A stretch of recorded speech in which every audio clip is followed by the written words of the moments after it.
Hello everyone, myself Anush Sharma, and in this video I will talk about chapter 1 NCERT class 10 biology. So title is chemical reaction and equation. So first we need to know what are chemical reaction and what are chemical equation.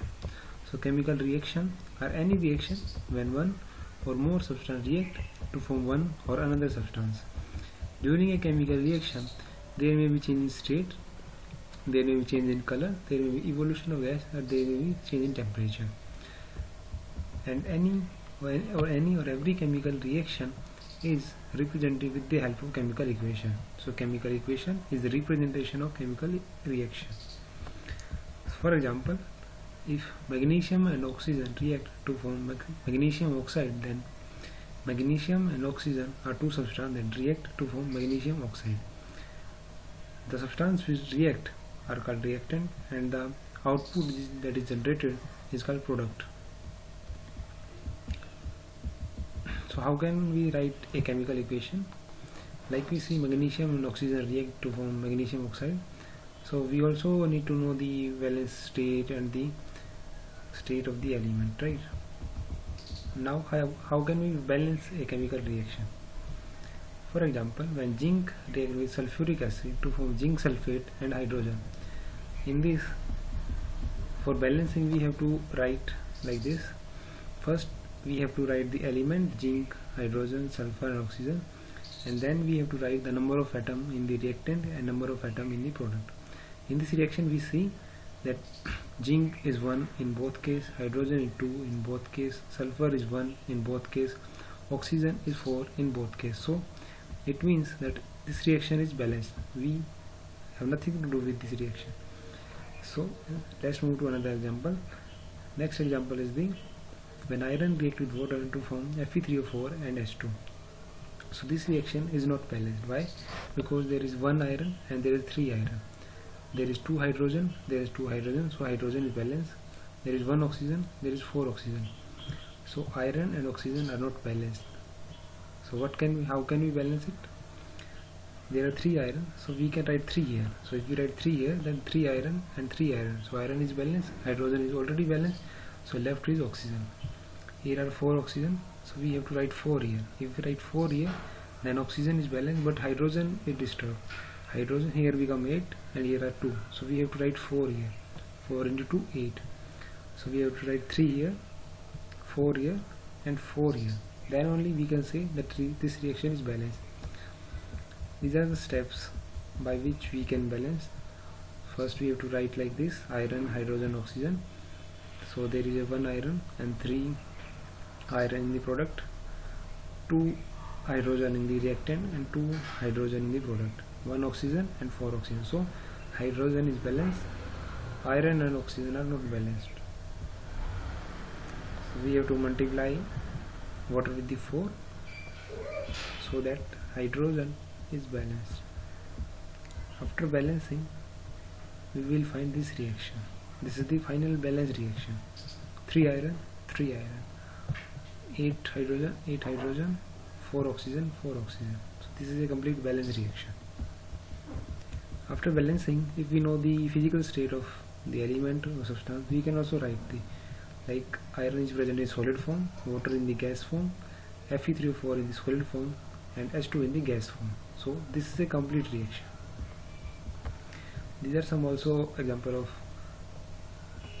reaction, balancing reaction. Now types of chemical reaction. First is the combination reaction.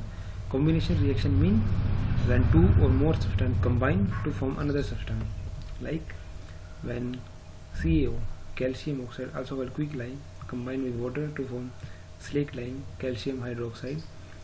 This is a combination reaction. Why? Because one thing combined with another thing to form a product. Same is the case when the burning of coal is seen. Carbon and oxygen combine to form CO2. So this is a combination reaction. Next is the decomposition reaction.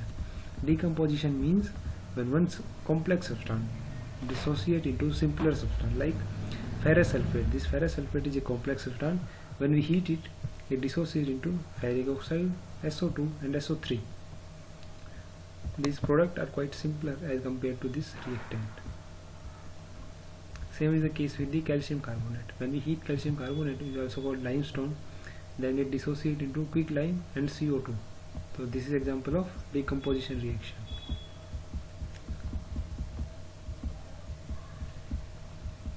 Next is the displacement reaction.